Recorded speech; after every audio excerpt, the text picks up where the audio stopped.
J Studio inawaletea Sheikh wetu tunayemfahamu na wengi watamuona kupitia kwa TikTok, Sheikh Muhammad Nasrullah wa Muhammad Batu, ambaye ni maarufu natumai kwa vijana wengi kutumia mitandao ama simu kubwa. Lakini tunashukuru kwamba leo yuko na sisi, tuko na yeye live bila ya kumuona kwenye TikTok, pamoja na timu yake yote aliyokuja nayo, tukimtambua ustadhi wetu Sheikh Abu Ahmed, ambao kwamba si mara ya kwanza kuhudhuria hapa ama kuwa hapa. Nakumbuka mwaka wake wa kwanza alikuwa na sisi siku ya kwanza pamoja na Sheikh Bahero. Alipofika Kifungani alikuwa huyu ni mmoja wapo. Sheikh Bahero alitoa muhadhara baada ya salati al-maghrib, na huyu nakumbuka alizungumzia akatoa kalimatu muujiza baada ya salati al-fajr. Mwenyezi Mungu amhifadhi na amjalie, ampe maisha ambayo kwamba ni mazuri yenye kheri, awe ni mwenye kufaidisha mshtama. Vile vile tuko naye Sheikh Yusuf, ambao Sheikh Yusuf pia kwetu si mgeni mbele ya macho yetu, ni mara nyingi wanatutembelea. Yuko hapa pia, tutamuona labda akiwa yeye atazungumza pia tutaweza kusikia kalima kutoka kwake.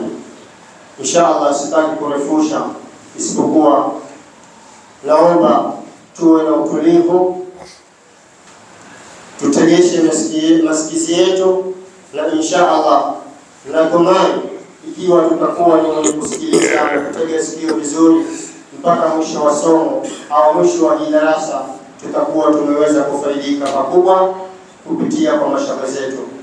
Sina ziada isipokuwa nawaambia karibuni nyote, mtupe yale ambayo kwamba mliokuja nayo, na tuko tayari kuwasikiliza, na tunamwomba Mwenyezi Mungu atufaidishe kupitia kwa yale ambayo kwamba tutakayo kutueleza inshallah. Wassalamu alaykum wa rahmatullahi wa barakatuh.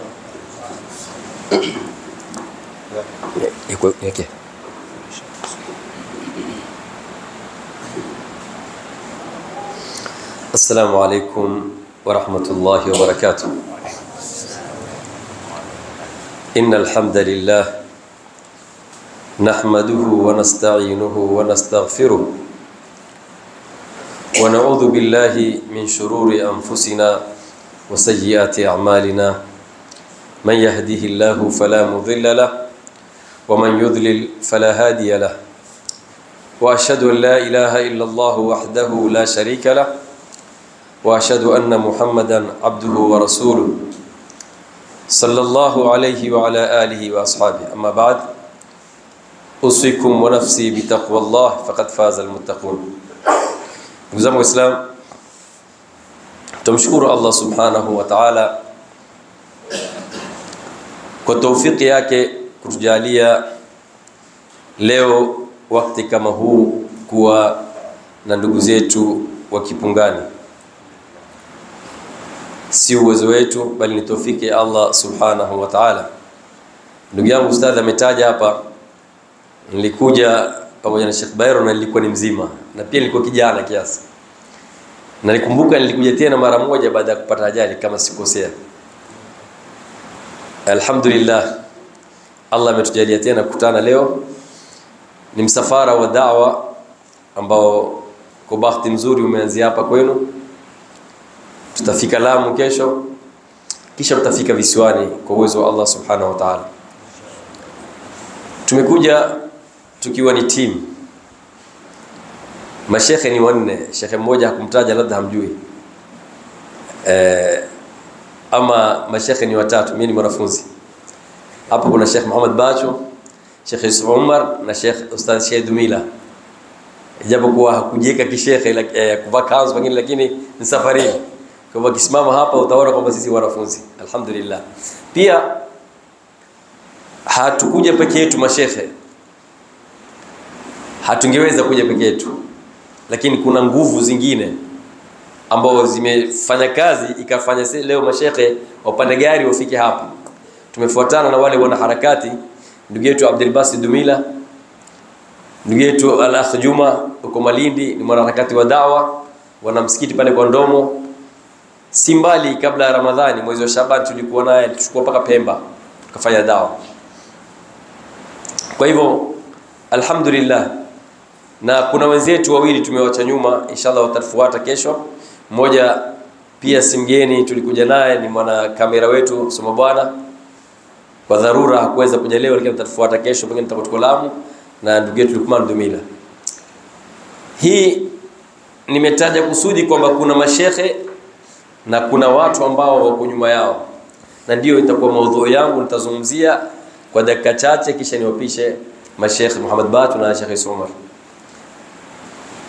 Mtume SAW alipokuja na kupewa wahi na kutangaza dini, alipata tabu sana, na kila alomfuata mtume pia akapata tabu. Masahaba walipewa tabu sana kwa kumfuata mtume, kusilimu, kusema la ilaha illa Allah Muhammadur Rasulullah. Wakastahimili tabu ile, wengine kupigwa, kuna walouliwa. Tukimwangalia familia ya mzee Yasir, mtoto wake Ammar ibn Yasir na yeye mzee Yasir na mama Sumayya ni katika wa kwanza walioteswa kwa ajili ya Uislamu. Hawajateswa kwa sababu ya biashara wala kama mfanya hatia, dhambi zao ni kuingia katika Uislamu. Wakapewa mateso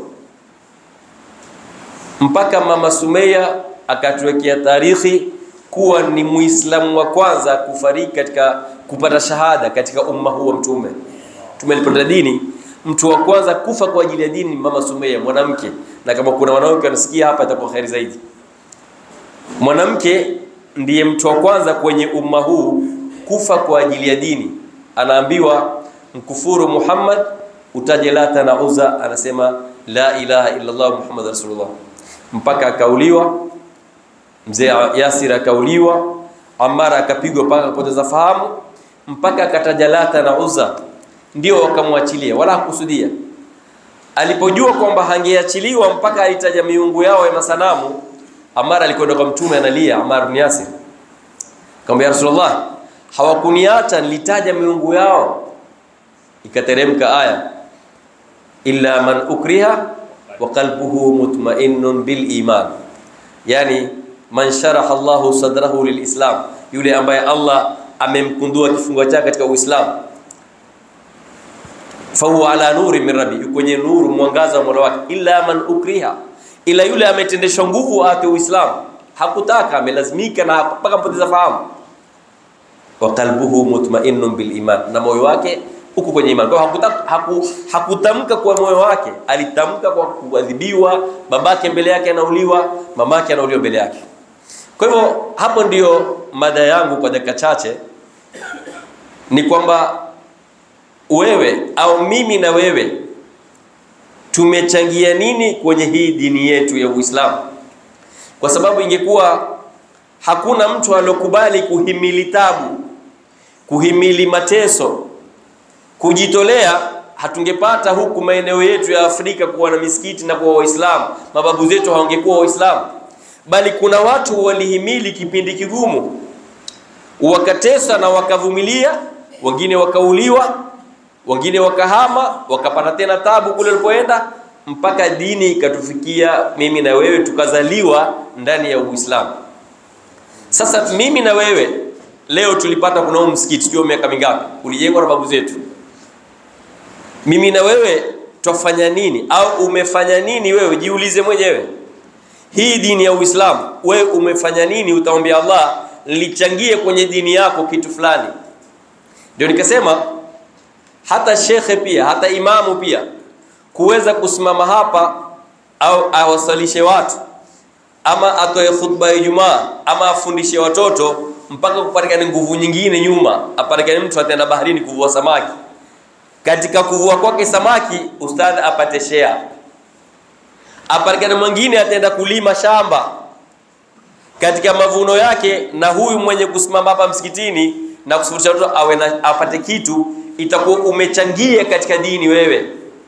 Nikizungumza haya nazungumza kwa yani mambo ambayo nimeyaona matokeo ya namna gani mtu huona mimi wajibu wangu pale Kipungani kwenda kuswali tu, kisha kuswali mmemaliza. Kuna feni yazunguka bila ya umeme ama sola haizunguki. Kuna taa za waka bila ya umeme ama sola haziwezi kuwaka. Ona, kuna speaker, kuna majambi, kuna maji. Huu msikiti ambao tunaswali, kama hawatotoka watu wenye kushughulikia, hatutaweza kuja kuswali hapa. Tutakuwa na vumbi, tutakuwa hakuna taa. Masikitiko ni kwamba watu wengi huona huu msikiti ni wa fulani, na pengine madamu ni fulani ndiye alijenga, ama kuna fulani kule Mombasa, mpaka balbu ikiungua mtu anaona kutoa shilingi 100 kununua tabu, mpaka apigiwe simu mtu Lamu, pengine kuna balbu imeungua. Wewe Muislamu huwezi kutoa shilingi 100 kununua balbu, ustadha imeungua, mimi nitatoa shilingi 100 yangu hapa. Ikiwa watu walitoa kila kitu, roho zao, mali zao, kwa ajili ya hii dini isimame, wakampa mtume nusra. Kuna sehemu nilienda kwa dawa, kulikuwa na mwalimu mzuri sana anafundisha watoto, lakini hivi ninavyowaambia mwalimu ameondoka, na kijiji kizima ni Waislamu, na kuna viongozi wa siasa, na mshahara wa mwalimu hauzidi 10,000. Ameondoka mwalimu na watu hawana mwalimu ama mwalimu madrasa, na mshahara ni 10,000. Ameenda amechukuliwa bara huko, ameacha miji, tena miji ya kwetu, vijiji vya kwetu. Kwa hivyo hapa nalenga kwamba hii dini si kwamba wewe wajibu wako kuja kuswali tu, una wajibu kujua ustadh hali yake vipi. Pengine watoto ni wengi madrasa, ahitaji msaidizi. Yani kuna wajibu wetu sote kushirikiana kwenye hii dini ili iwe dini isonge mbele. Narejelea mfano nilopiga kwanza kwamba hapa kuna mashehe na wanafunzi kama sisi, na kuna watu ambao kwamba wenye kusukuma. Mara nyingi mashehe mnajua kazi zetu ni hizo za dawa. Kwa hivyo vijana wakaamua kwamba ili hao mashehe wafike kule vijijini, tuweke donation yetu sisi wenyewe, wewe toa 1,000 mimi toa 1. Wakaweza kutoa msafara Mombasa, utakwenda paka visio vote inshallah, ya kisio cha Pati. Kwa hivyo ikiwa hawa vijana pengine 5 6 wamefanya hivi, sababu shekhe hawezi yeye shekhe huko enda toa khutba, huko afanye bathi, atafute tikiti. Alhamdulillah, mfano mzuri tumefika Mokoe, boti yatusubiri pale, ni mchango wenu nyinyi. Na hii nahimiza kwamba watu wote walio hapa kijiji kidogo wao wanashiriki kwenye kuendesha dini. Maswahaba wakajitolea kumhami bwana mtume kwa mali zao. Kuna waliokuwa matajiri wakafilisika, kina Nana Khadija alitoa mali yake yote kwa ajili ya Mtume SAW ili dini iende mbele. Mtume SAW, maswahaba wakamhami kina Bakar Siddiq, walikununua watumwa wasiadhibiwe kwa ajili ya kusilimu. Ni mchango ambao maswahaba walisimama wakachangia kumhami mtume, ndio dini ikaenea tukapata sisi tulizaliwa ni Waislamu tayari. Kwa hivyo mimi na wewe hapa tulipo, jiulize mwenyewe, umewahi kuchangia katika dini? Ukiswali umeswali alhamdulillah, kama wale maswahaba waliosilimu waliswali wakaenda zao nyumbani, Uislamu ungepita Maka. Wao wangeswali tu nyumbani pale, kila mtu kwake kama waliruhusiwa, kisha wakaenda zao nyumbani, hii dini ingefika ulimwenguni. Lakini waliona la, haijatosha mimi kuswali tu. Wengine fikra za watu, ona mkishapiga 5 zangu tosha bwana, sitaki matabu mimi. Hata ukiambia bwana kuna shura msikitini leo, tuangalie tutafanya nini, tutachangia nini katika dini yetu. Mimi sitaki maneno. Mimi nishaswali isha, sitaki maneno. Bado utalaumiwa. Hiyo ni swala umeswali, lakini Allah atakuuliza umechangia nini kwenye hii dini yake Allah Subhanahu wa Ta'ala. Ikiwa watu waliteswa wakaadhibiwa wakatoa pesa zao zote. Abu Bakar alikuwa ni tajiri katika mji wa Makka. Bakar Siddiq alikuwa ni tajiri, alitoa mali yake kwa ajili ya dini. Mpaka mtume alipohama katika hijra kutoka Makka kwenda Madina. Abu Quhafa babake Abubakar Siddiq alienda nyumbani kwa watoto wa Abubakar, kamuuliza Asma, alikuwa ni kipofu Abu Quhafa, ashakuwa mzee, aambia baba yenu amewaachia nini? Kwa kuwa Asma washaleleka katika dini. Asma binti Abubakar, pesa za zamani zilikuwa ni silver, akatia changarawe kwenye kifuko, akamwambia babu, pesa nyingi baba yetu ametuachia. Wakamshikisha, kabla shika pesa hizi baba ametuachia. Angalia, mara aliwaambia baba yenu ashaondoka na Muhammad na pesa zote ametukua, najua hakuatia kitu na vile anavyopenda Muhammad. Akamwambia la, hakutuata nyanja pesa hizi hapa, na Abubakar alichukua kila kitu ili Mtume SAW kule njiani isihitajike pesa, akakosa Mtume ili Abubakar awe na pesa. Amefundika pesa kwa ajili Mtume asihitajie kitu, ikawa hakuna pesa. Walijitolea kiasi hiki ili kumhami Mtume, ili Mtume SAW aweze kuinusuru dini yake. Wengine watumwa waliteswa, kina Khabab bin Arat, waliteswa sana.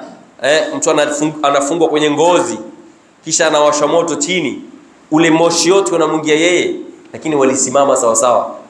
Je, wewe umekatika kidole ukiwa wasema nilikuwa angalau natengeza ile boriti ya msikiti pale, ukasema nilikatika kidole, utaambia Allah kidole kilikatika, nilikuwa natengeza ile boriti pale? Au siku moja uliingia msikitini ukasema leo nasafisha choo mimi?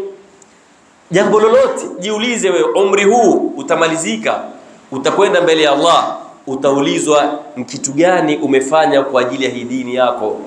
Ikiwa watu walitoa roho zao, nafsi zao, mali zao kwa ajili ya hii dini, wewe umefanyia nini dini hii? Kwa ndugu zangu Waislamu, mimi nimetoa hiyo tu kama mukaddima ili sote tulioko hapa, hata mtoto mdogo, hata pale bandarini boti ikija alobeba begi pia amechangia dini. Hata kijana alobeba begi kusaidia Sheikh pia amechangia kwenye dini, kwa sababu amemsaidia Sheikh.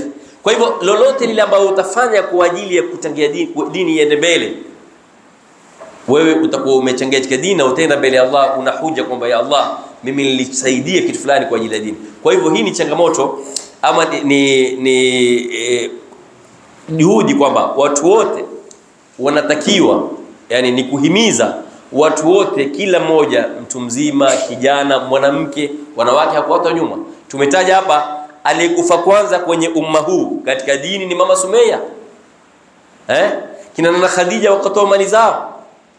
Kwa hivyo mwanamke pia hakuachwa nyuma kwenye dini, anatakiwa awe na mchango kwenye dini yake. Wanawake, ili nimalizie nimpishe Sheikh Muhammad Batu, walitoa dhahabu zao wakampa Mtume ili aende akasimamie jihad kusomesha dini ya Allah Subhanahu wa Ta'ala.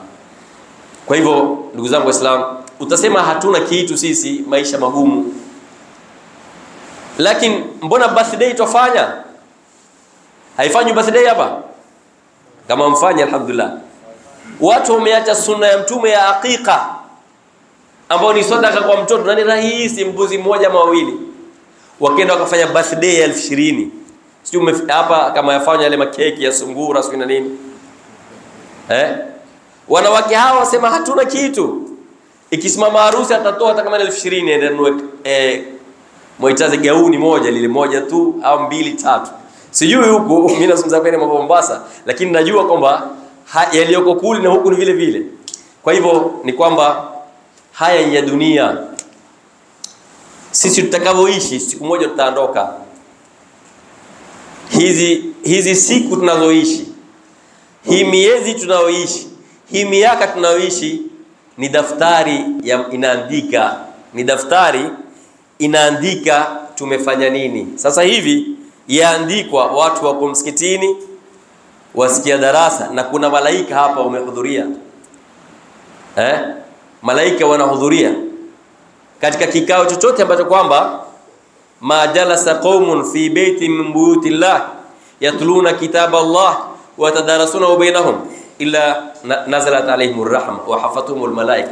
Hawatokaa watu wote katika nyumba miongoni mwa nyumba za Allah ila rahma huwashukia. Wale watu wanatulia kimya, rahma ya Allah, na malaika wanawazunguka. Malaika wanatuzunguka hapa kwa sababu gani? Watu kusimama katika kusikia maneno ya Allah subhanahu wa ta'ala. Kwa hivyo nitakomea hapa, nimkaribishe mgeni wetu, kijana wetu Sheikh Muhammad Bachu. Yeye ni mara ya kwanza kuja hapa, ili aje atupatie natarajia mazuri zaidi kutoka Zanzibar. Ni mtoto wa Sheikh wetu, kama hakufika huku lakini Mombasa alifika mzee Nasor Bachu. Wakati wote tulikuwa wadogo sisi, tukisikia darasa zake, kwa hivyo tumkaribisha bikuli ihtiram na falidfadhal mashkuran maajura.